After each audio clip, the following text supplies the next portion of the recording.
Good morning students. आज का topic जो हमारा है वो दोलन गति यानी ऑसिलेशन का एक पार्ट है, जिसमें आज ऑसिलेशन या एसएचएम यानी सरल आवर्त गति से संबंधित महत्वपूर्ण परिभाषाओं पर डिस्कस करेंगे। और ये परिभाषाएं एक ऐसे कंसेप्ट्स हैं जिनको समझना बहुत जरूरी है, क्योंकि इस चैप्टर को समझने के लिए इन परिभाषाओं यानी इन कंसेप्ट को समझने की बहुत जरूरी आवश्यकता है।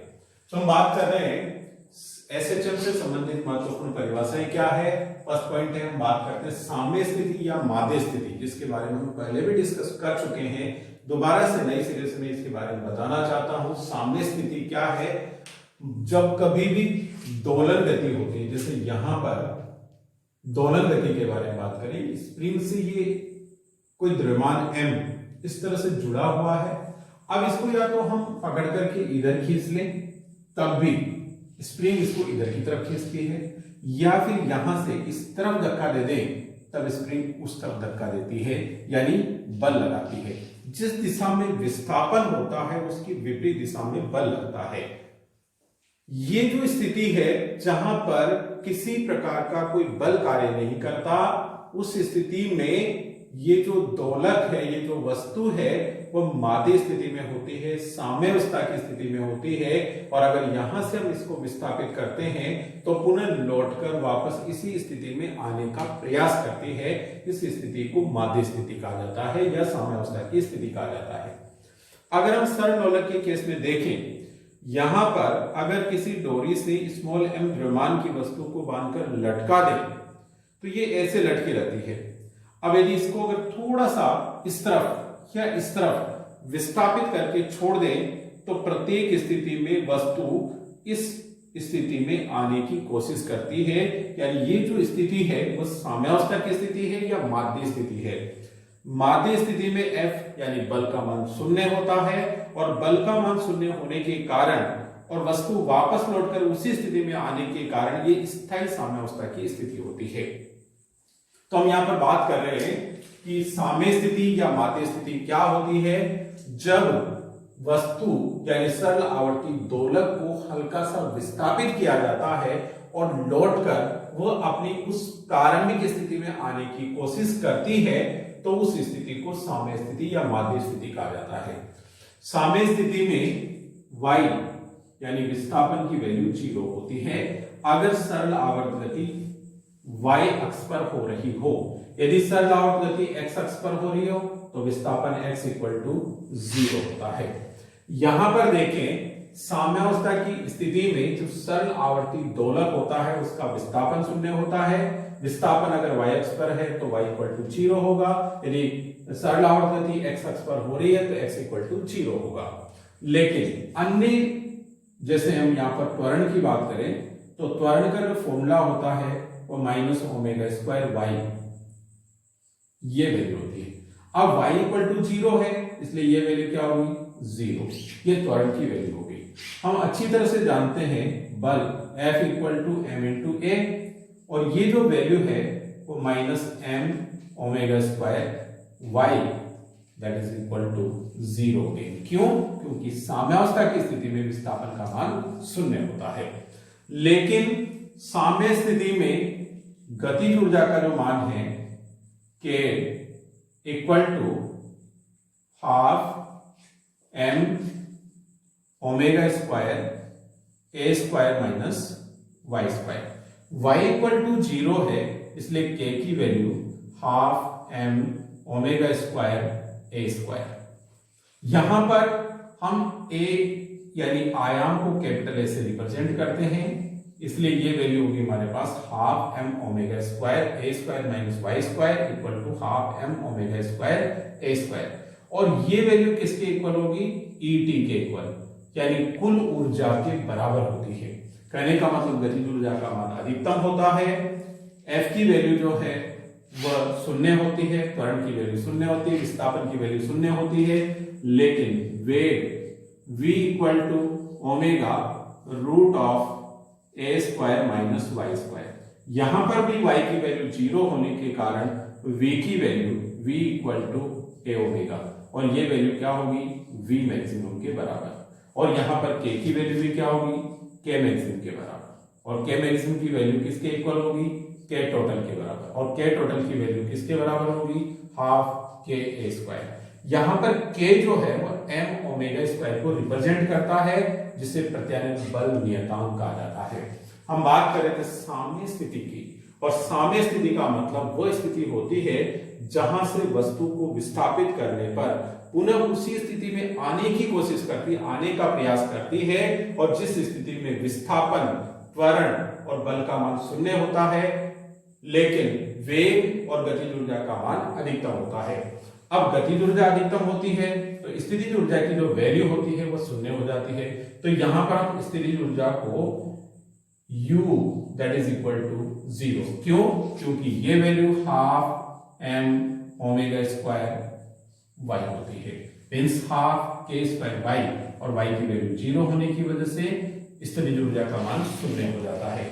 तो साम्य स्थिति क्या है ये हमें अच्छी तरह से समझ में आ गई, ये बात क्लियर हो गई कि साम्य स्थिति ये वाली स्थिति होती है जहां से इस वस्तु को यानी इस दोलक को इस तरफ या इस तरफ किसी भी तरफ विस्थापित किया जाए, प्रत्येक स्थिति में ये लौटकर इसी बिंदु पर आने की कोशिश करती है, तो ये साम्यावस्था की स्थिति या माध्य स्थिति कहलाती है।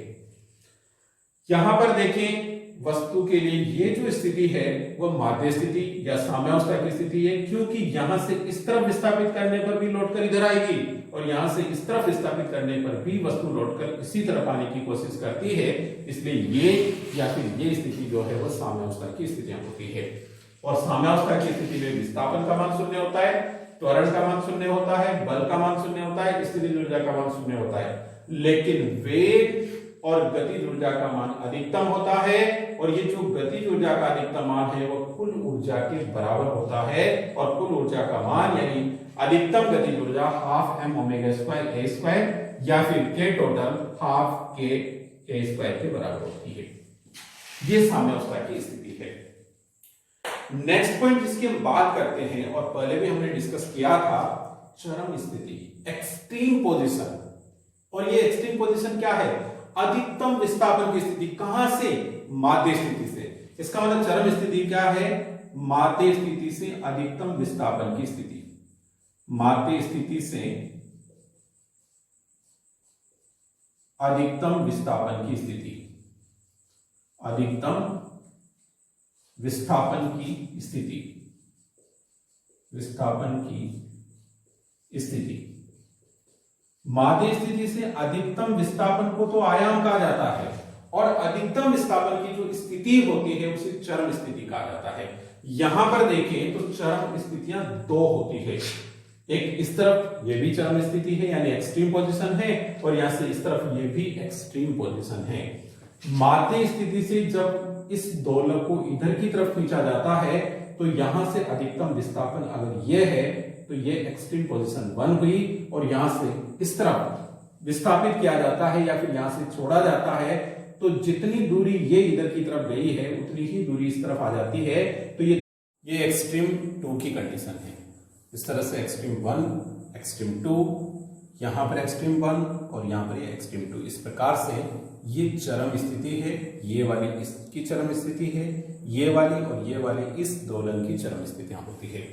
यानी एक्सट्रीम कंडीशंस की अगर हम बात करें यहां से, जैसा कि हमें पता है चरम स्थिति क्या है, माध्य स्थिति से अधिकतम विस्थापन की स्थिति, और माध्य स्थिति से अधिकतम विस्थापन को आयाम कहा जाता है।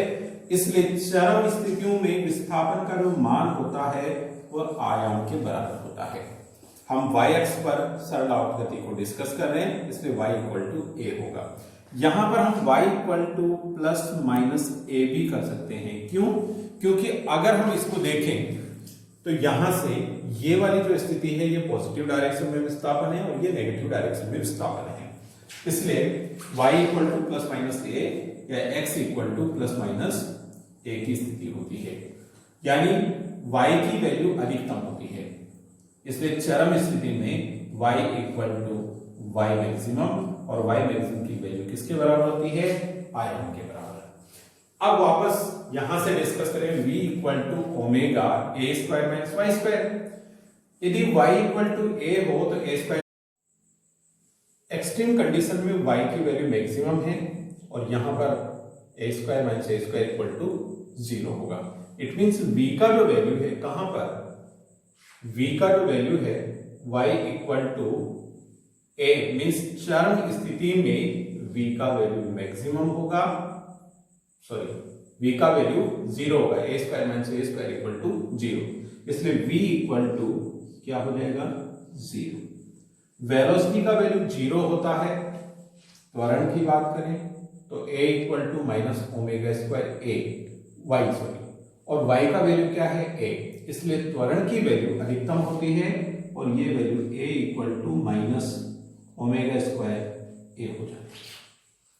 बल की बात करें तो बल F equal to m into a, means minus m omega square y, और y की वैल्यू क्या है a, तो ये वैल्यू होगी हमारे पास minus m omega square a, और m ओमेगा स्क्वायर की वैल्यू k होती है, इसलिए माइनस ऑफ k a, ये बल का अधिकतम मान हो जाएगा।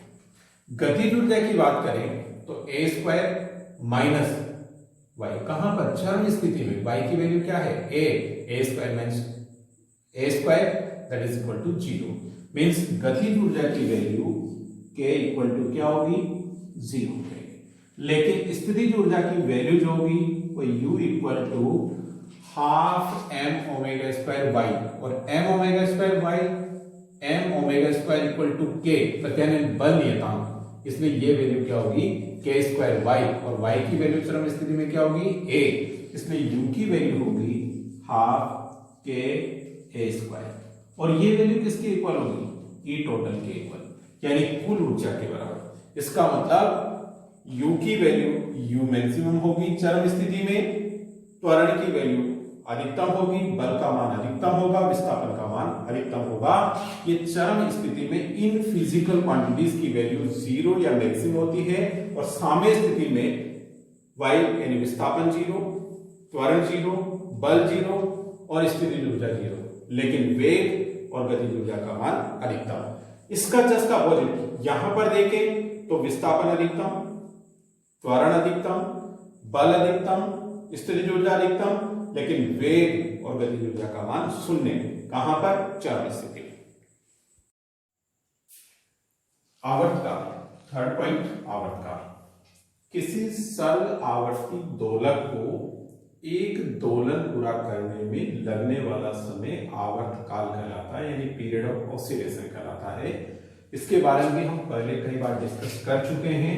ये साम्यावस्था की स्थिति है, यहां से इस दोलक को यहां तक पकड़कर खींचा जाता है और छोड़ दिया जाता है। यहां से ये यहां पर पहुंचेगा, फिर यहां से ये यहां पर, यानी इस स्थिति में आएगा, और फिर लौट करके यहां और फिर यहां आ जाता है। अगर हम इसको, इसकी गति को यहां से देखें तब यहां से यहां पहुंचना, वापस यहां आना और फिर यहां प्रारंभिक स्थिति में लौट आना एक दोलक होता है। इसको देखें तो यहां से यहां तक पहुंचना, फिर वापस यहां आना, फिर यहां से इस तरफ और फिर वापस यहां आ जाना एक दोलन होता है। यानी सरल आवर्ती दोलक द्वारा एक दोलन पूरा करने में लगा समय क्या कहलाता है, आवर्तकाल कहलाता है। एक दोलन में लगने वाला समय, एक दोलन में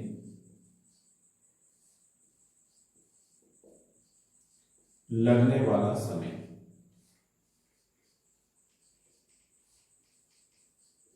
और ये जो समय है इसको हम कैपिटल T के द्वारा व्यक्त करते हैं।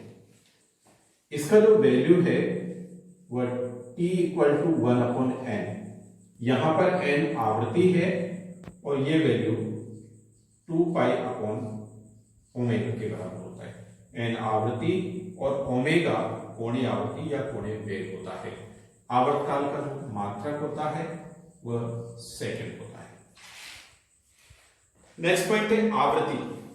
आवृत्ति क्या है, प्रति सेकंड कुल दोलनों की संख्या। कोई सरल आवर्ती दोलक एक सेकंड में कितने दोलन या कंपन पूरे कर लेता है, उनकी जो संख्या होती है उसे आवृत्ति कहा जाता है। एक सेकंड में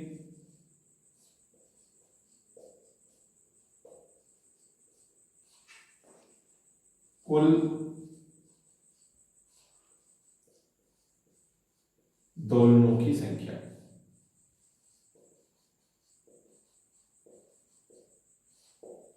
इसे n द्वारा व्यक्त करते हैं, जहां n इक्वल टू 1/t और इक्वल टू ω/2π। यहाँ t आवर्तकाल है और ओमेगा कोणीय आवृत्ति है। n इसका मात्रक हर्ट्ज होता है या प्रति सेकंड यानी सेकंड इनवर्स। कोणीय आवृत्ति, कोणीय आवृत्ति क्या है?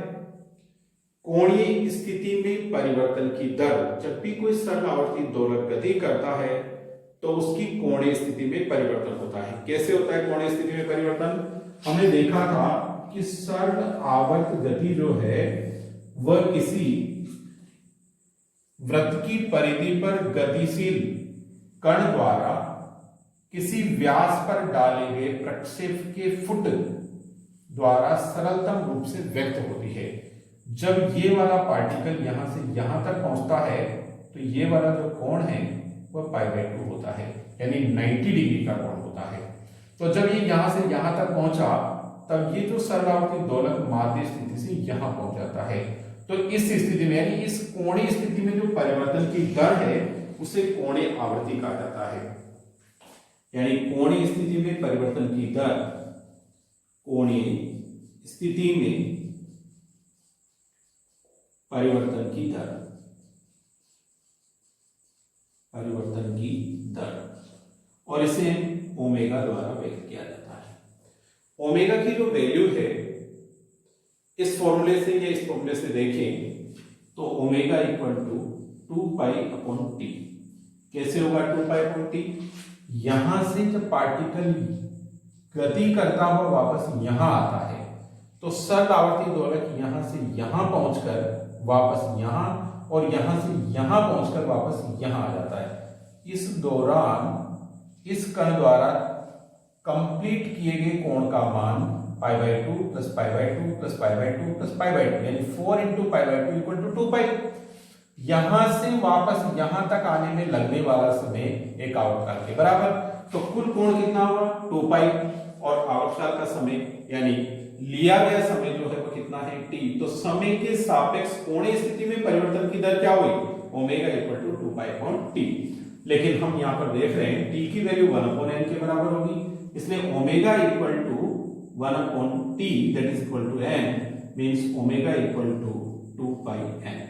और ये कोणीय आवृत्ति की वैल्यू होती है और कोणीय आवृत्ति का जो मात्रक होता है वह रेडियन पर सेकेंड होता है। नेक्स्ट डेफिनेशन कला या कलाकोण। कला या कलाकोण क्या होती है? सरल आवर्त गति में जब कोई सरल आवर्ती दोलक सरल आवर्त गति करता है तो कोण के द्वारा उसकी गति और स्थिति को व्यक्त किया जाता है। यानी वह भौतिक राशि जो किसी क्षण किसी दोलक की गति एवं स्थिति को साम्य स्थिति के सापेक्ष व्यक्त करती है क्या कहलाती है? कला या कलाकोण कहलाती है। अब यहां देखें, ये जो सरल आवर्त गति है, यहां से कोई पार्टिकल इस वृत्ताकार पथ पर गति करता है और इसका प्रक्षेप यदि y अक्ष पर गति करता है तो उस प्रक्षेप का फुट O बिंदु के सापेक्ष सरल आवर्त गति करता है, जिसका विस्थापन समीकरण y equal to a sin omega t होता है। यदि यही सरल आवर्त गति x अक्ष पर व्यक्त की जाए तो उसका विस्थापन समीकरण होगा x equal to a cos omega t। ये हम पहले ही डिस्कस कर चुके हैं। अब यहां देखें y equal to a sin omega t में t इक्वल टू 0 कहां से स्टार्ट हो रहा है? इस बिंदु से, और इस बिंदु से t इक्वल टू 0 स्टार्ट हो रहा है। इसका मतलब यह है कि ये वाला जो बिंदु है वो माध्य स्थिति है और y अक्ष पर जो सरल आवर्त गति हो रही है वो माध्य स्थिति से प्रारंभ होती है, जिसका विस्थापन समीकरण y equal to a sin omega t होगा। यदि हम सेकंड वाले केस में देखें, यदि t इक्वल टू 0 यहां पर है, t इक्वल टू 0 यहां पर का मतलब ये वाला जो कोण है वो पहले से फाई है, और जब ये कोण फाई है तो आगे t समय पश्चात जो कोण बनेगा उसकी वैल्यू क्या होगी? Omega t।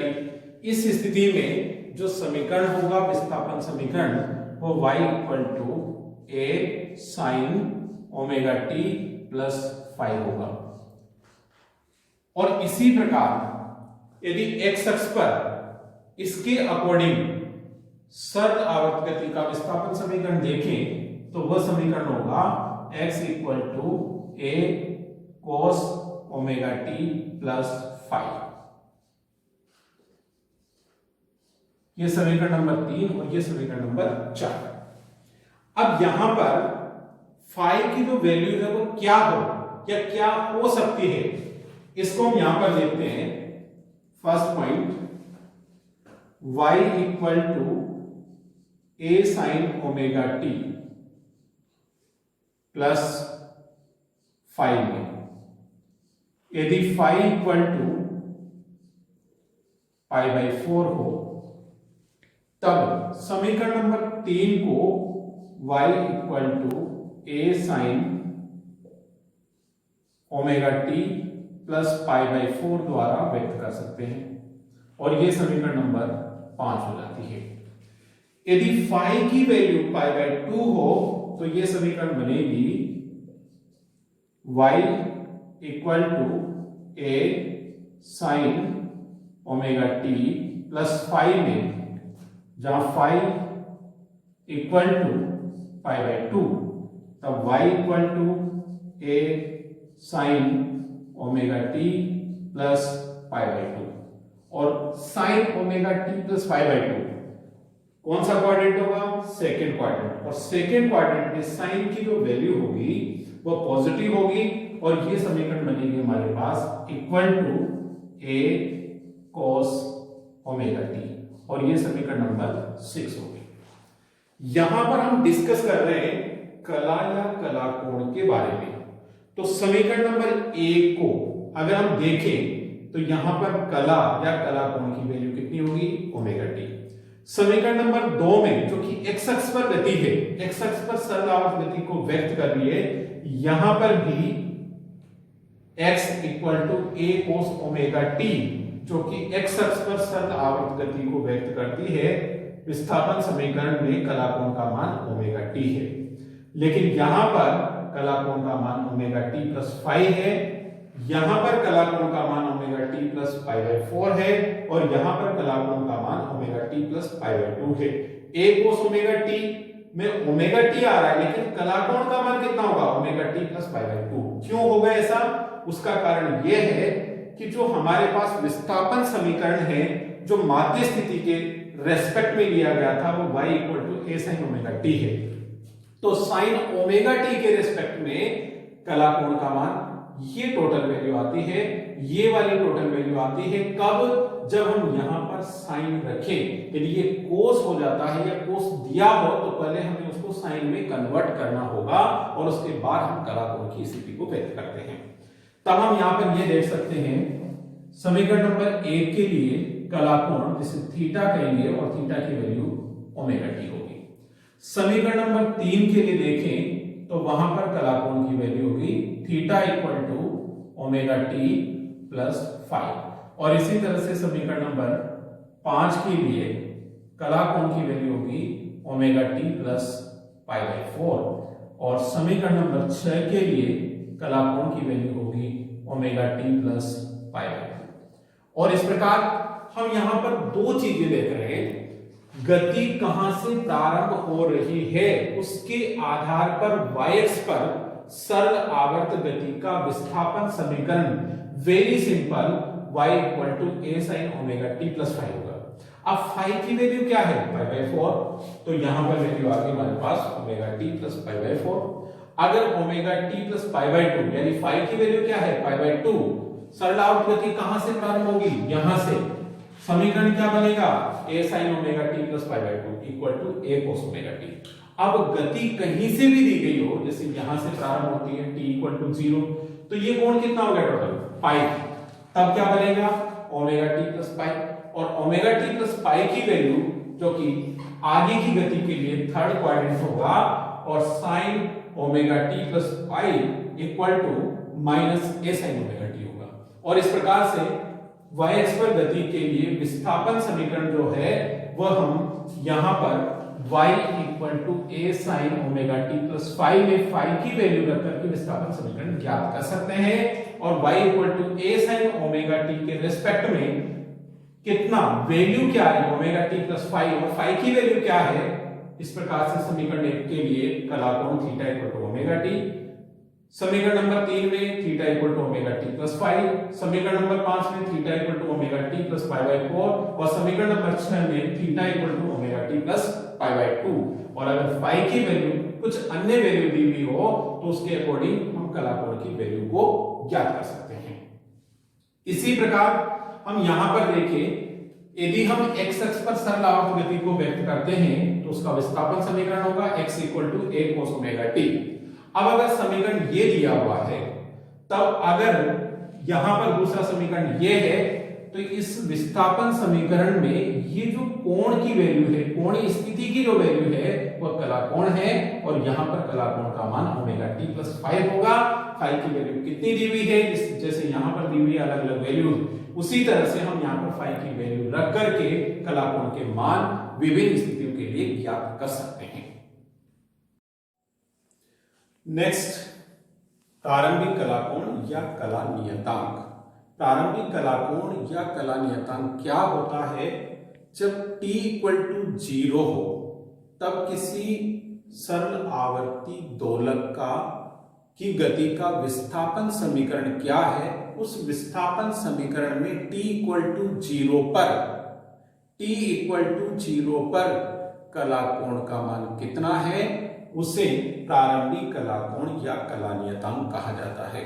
जैसे हम यहां पर देखें, y equal to a sine omega t में यदि t इक्वल टू 0 रख दिया जाए तो ओमेगा इंटू 0 इक्वल टू 0 होगा। तो यहां पर कला कोण का जो मान है किस पर, t इक्वल टू 0 पर, वह क्या हो गया 0। इसलिए इस समीकरण में कला नियतांक या प्रारंभिक कला कोण का मान फाई इक्वल टू 0 डिग्री है या 0 है। Second, y equal to a sine omega t plus pi by 6 में यदि t इक्वल टू 0 रख दे तो ये वैल्यू 0 होगी, तब क्या बचेगा शेष पाई बाय 6 और ये पाई बाय 6 जो है phi equal to pi by 6 ये कला नियतांक या प्रारंभिक कलाकोण है। और इसी प्रकार y equal to a sine omega t plus 3 pi by 2 में t इक्वल टू 0 पर ये वैल्यू 0 होगी और रिमेनिंग पार्ट क्या बचेगा कलाकोण का 3 पाई बाय 2। तो t इक्वल टू 0 पर किसी भी सरल आवर्ती दोलक की विस्थापन समीकरण में कलाकोण का मान क्या होगा, उसे क्या कहते हैं प्रारंभिक कलाकोण या कला नियतांक कहा जाता है और इसे फाई द्वारा व्यक्त किया जाता है। इन तीनों समीकरणों में कला नियतांक के मान phi equal to 0, phi equal to pi by 6 और phi equal to 3 pi by 2 है। नेक्स्ट डेफिनेशन है कलांतर।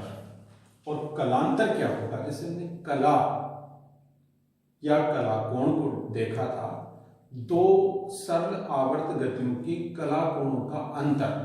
अब इसको हम दो तरीके से देख सकते हैं। यदि एक ही सरल आवर्ती दोलक की बात करें और उसकी दो अलग अलग स्थितियों को देखें, जैसे हम यहां पर देखें, यदि कोई सरल आवर्ती दोलक यहां से अपनी गति प्रारंभ करता है और दूसरा यहां से गति प्रारंभ करता है, तब यहां से यहां तक का जो कोण है वो इन दोनों के मध्य कलाकोण जो होगा वो कलांतर को व्यक्त करेगा।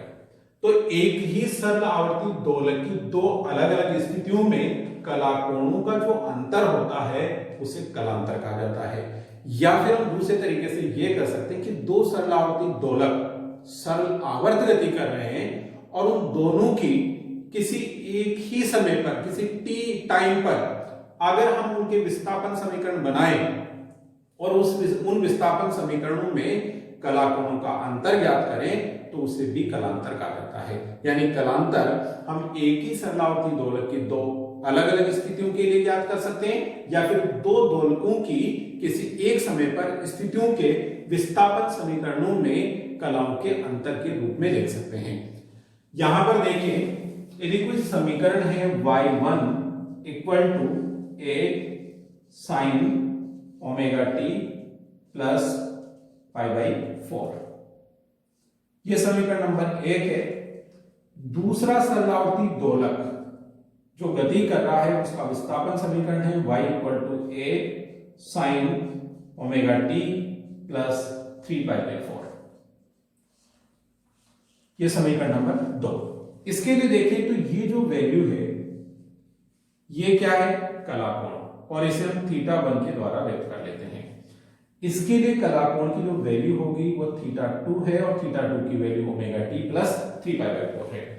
इन दोनों सरल आवर्त गतियों के लिए कलाकोण ओमेगा टी प्लस 3π/4 और ओमेगा टी प्लस π/4 का जो अंतर होगा उसे क्या कहेंगे, कलांतर।